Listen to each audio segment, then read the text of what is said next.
161 आणि महाविकास आघाडी 113 जागांवर सध्या आघाडीवर आहे। इतरांच्या पारड्यामध्ये आतापर्यंत 16 जागांची आघाडी गेली आहे। कर्जत जामखेडमध्ये भाजपचे रोहिणी खडसे 6586 मतांनी पिछाडीवर। कर्जतमधून भाजपचे राम शिंदे आघाडीवर आहेत 634 मतांनी राम शिंदे यांची आघाडी। रोहित पवारांना मोठा धक्का।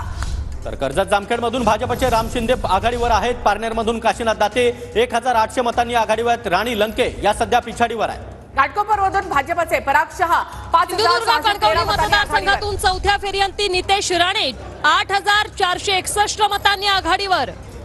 घाटकोपरमधून भाजपचे पराग शहा 5613 मतांनी आघाडीवर।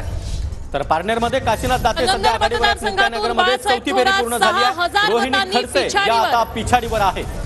तर मुक्ताईनगरमध्ये चौथ्या फेरी अखेरीस। नागपूर दक्षिण पश्चिम मध्ये देवेंद्र फडणवीस यांची आघाडी कायम 3939 मतांनी देवेंद्र फडणवीस या ठिकाणी आघाडीवर। नागपूर दक्षिण पश्चिम मध्ये देवेंद्र फडणवीस विरुद्ध प्रफुल्ल गुर्दे असा सामना आणि यामध्ये देवेंद्र फडणवीस हे आता आघाडीवर आहे। पहिल्या फेरीपासून देवेंद्र फडणवीस यांनी आघाडी घेतलेली आहे। नागपूर दक्षिण पश्चिम मध्ये देवेंद्र फडणवीस यांची आघाडी। तर